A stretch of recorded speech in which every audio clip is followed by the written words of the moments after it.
You catch your reflection, and the person staring back does not match the person you were 10 years ago. The softness is gone. The openness is gone. Something in the architecture of your resting expression has shifted, and you did not choose it. People tell you that you look intimidating, exhausted, impossible to read. You assume it is aging. You assume it is stress. You tell yourself it is nothing. But Carl Jung understood something about the human face that modern psychology has largely abandoned.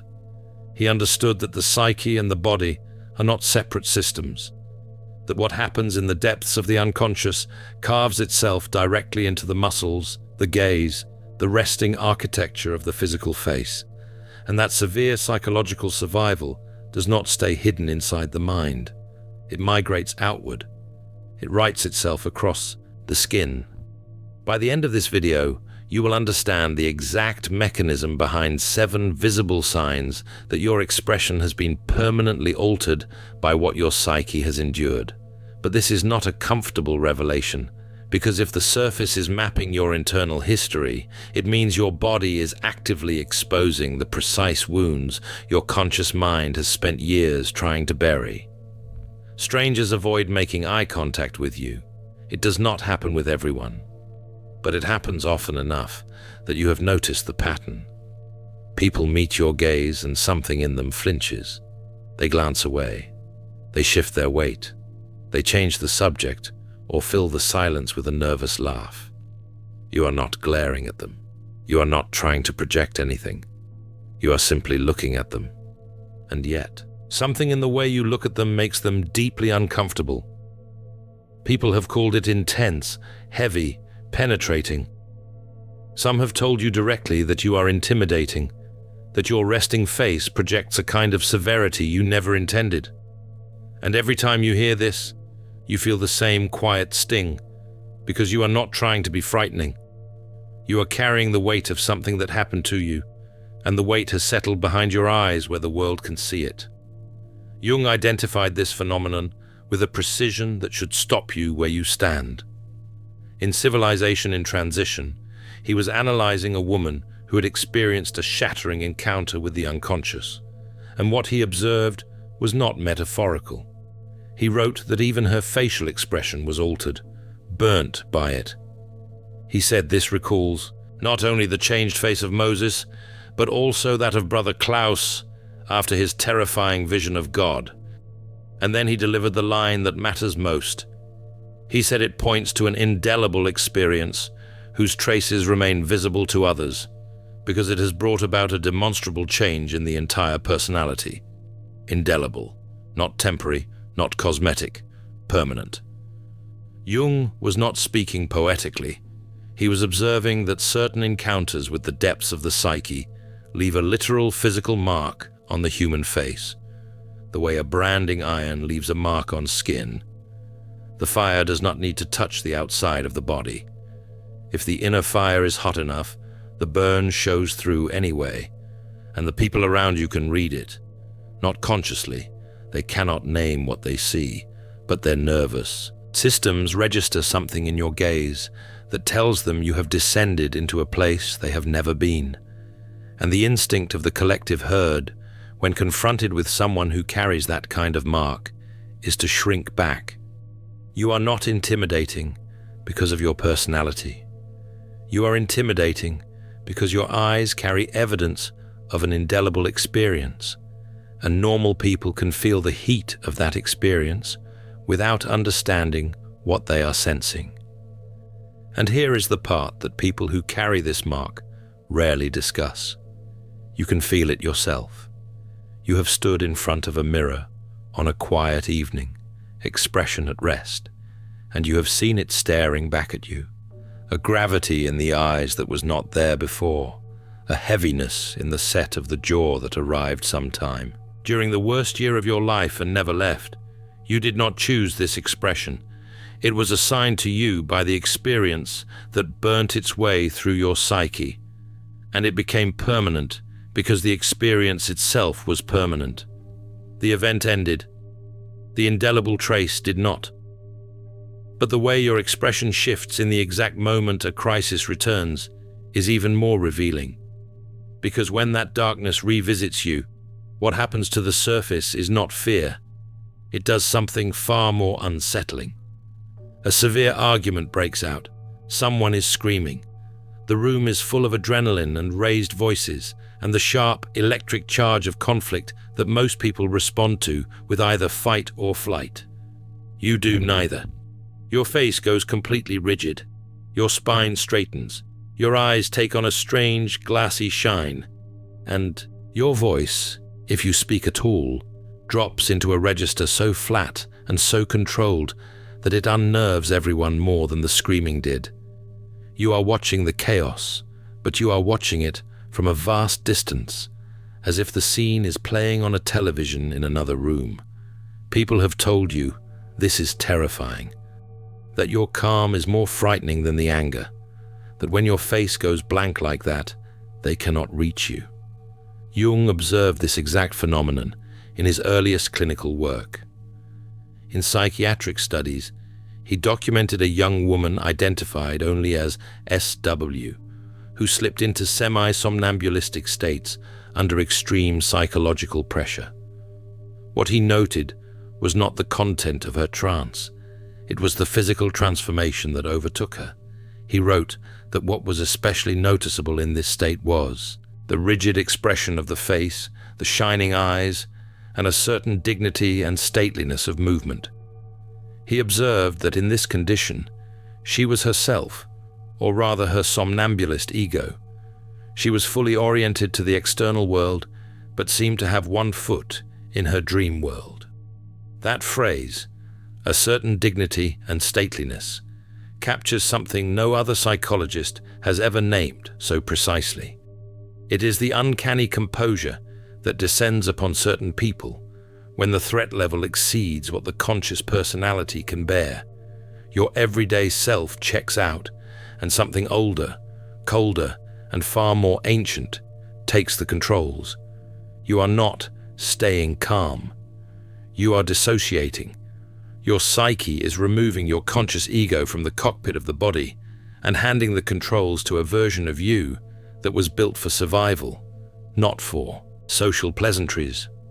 The rigid mask, the glassy eyes, the almost regal stillness, these are the visible signatures of a nervous system that learned long ago that the only way to survive certain situations is to leave the body behind and operate from somewhere deeper.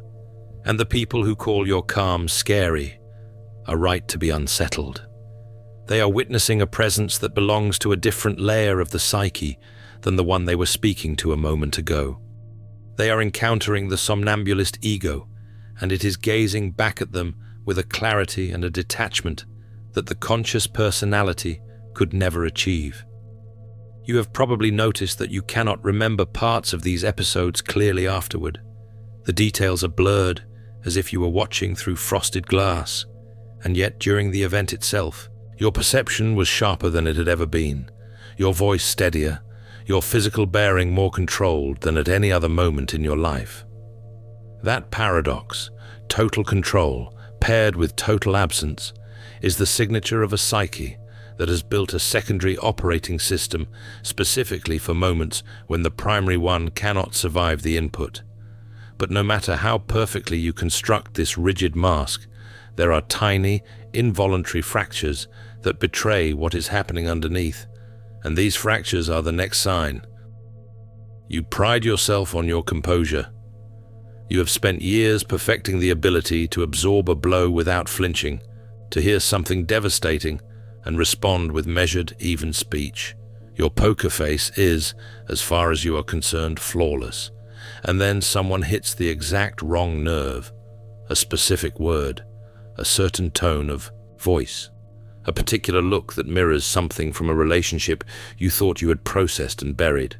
Empaths aren't broken, they're alchemists in progress. The Alchemist's Path gives you drills, Jung-based boundaries, and 3 exclusive chapter videos to turn overwhelm into clarity. By Surreal Mind, 236-page downloadable ebook, in stock. Begin now at thesurrealmind.com.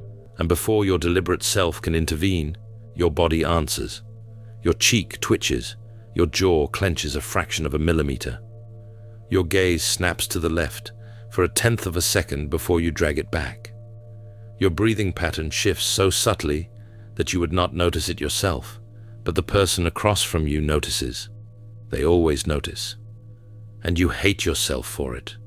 You hate yourself for letting the insult land, for letting the body betray what the mind was trying so hard to contain.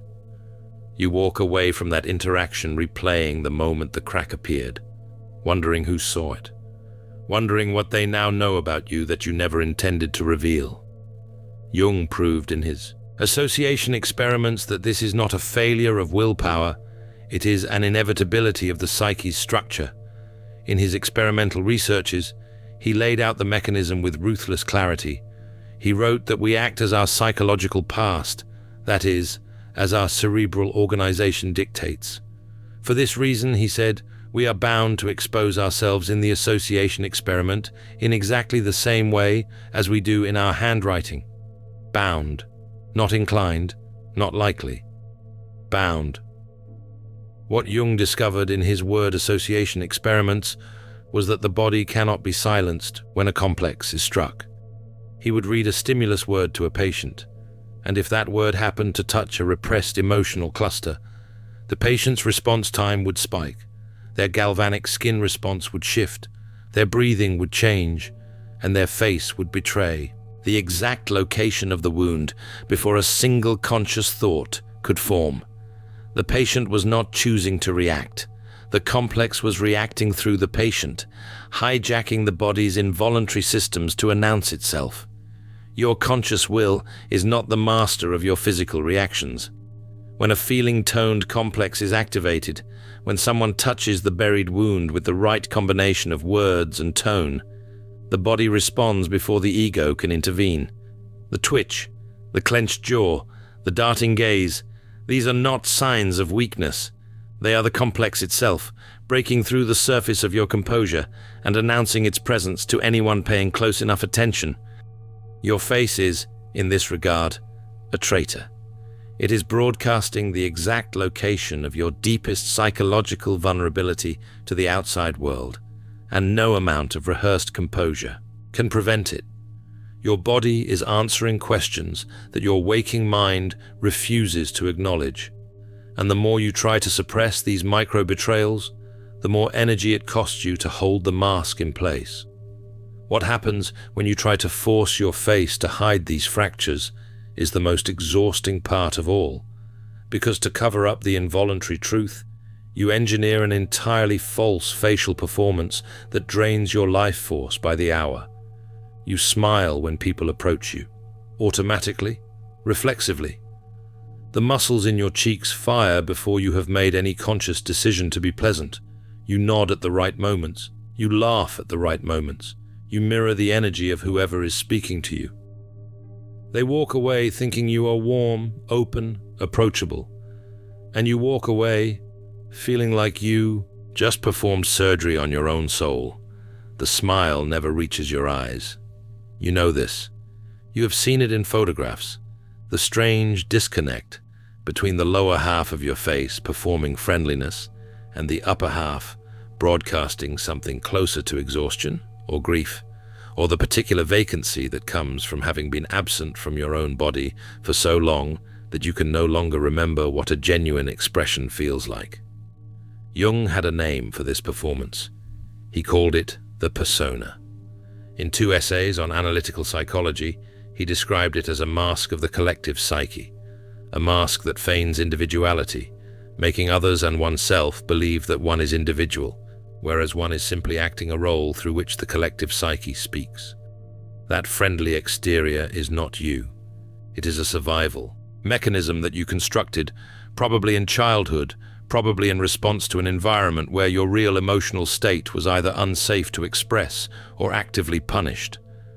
The smile is armor, the warmth is strategic, and the exhaustion you feel after even a brief social interaction is the cost of running 2 operating systems simultaneously, the one the world sees and the one that actually lives inside you. And the cruelest part is that the performance works. People believe the mask. They believe you are warm, generous, endlessly available. They believe the smile is who you are. And because they believe it, they begin to demand it. They begin to treat your performed pleasantness as a baseline, and any deviation from it, any moment when your real face slips through, is met with confusion, disappointment, or accusation. You are told, "You seem off today."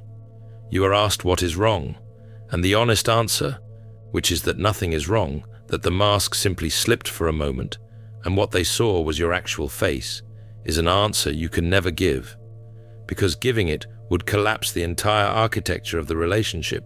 So you smile wider, you nod faster, and the gap between the mask and the face underneath grows wider every year, until one day you catch your reflection, and you cannot find yourself beneath the performance at all. And maintaining this split comes with a massive neurological tax, one that is visible to anyone who knows where to look. The moment you close your front door after a social event, your face physically collapses, your jaw aches, your temples pulse, your eyes feel like they are being pushed backward into your skull.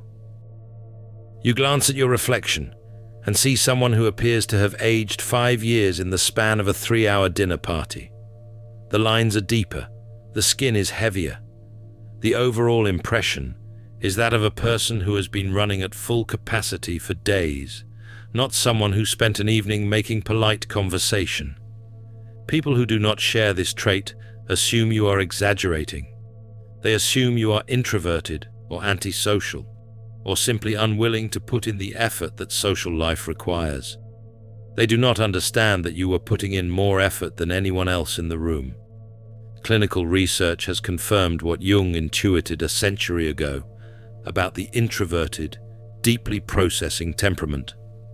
Studies on sensory processing sensitivity have demonstrated that people carrying this biological trait process larger amounts of sensory information than usual. They absorb more tone, more subtext, more micro-expression data, more of the emotional weather that saturates every human interaction. And the cost of processing more is that they feel easily worn out, overwhelmed, and exhausted because they sense every single detail while interacting with their environment. Your expression looks depleted because your brain is depleted.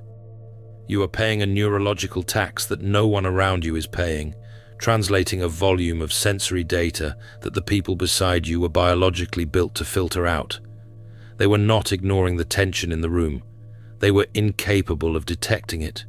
You detected everything, and the facial muscles that spent 3 hours mirroring, adjusting, performing, and translating are now physically depleted. You are not weak for needing to collapse after a room full of people.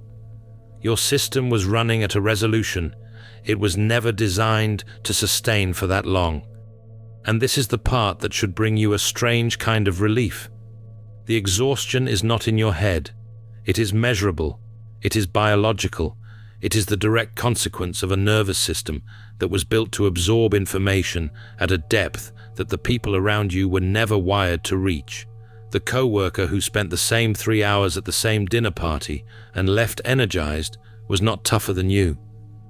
They were processing a fraction of the data you were processing.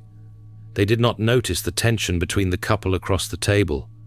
They did not register the forced brightness in the host's voice when she talked about her promotion. They did not feel the almost imperceptible shift in the room's emotional temperature when someone's phone buzzed with a message they did not want to answer. You noticed all of it, and your facial muscles spent 3 hours translating that invisible weather into the appropriate social responses. Adjusting your expression in real time to accommodate signals that nobody else was even receiving. That is not fragility.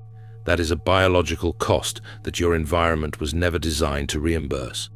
But over time, this relentless cycle of performance and collapse produces a transformation that is impossible to miss. And it is the sign that disturbs people the most. Pull out a photograph of yourself from a decade ago and place it beside a photograph taken last week. You already know what you will see. The person on the left and the person on the right do not appear to belong to the same body.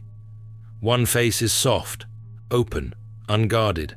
The eyes are wide, with a kind of naive trust that you can barely remember feeling. The other face is heavier. The jaw is set. The eyes are deeper, not because they have sunk, but because they have receded behind a wall of experience that was not there before. You did not age out of your younger face. You were evicted from it. Jung understood the human psyche as a house with more than one occupant.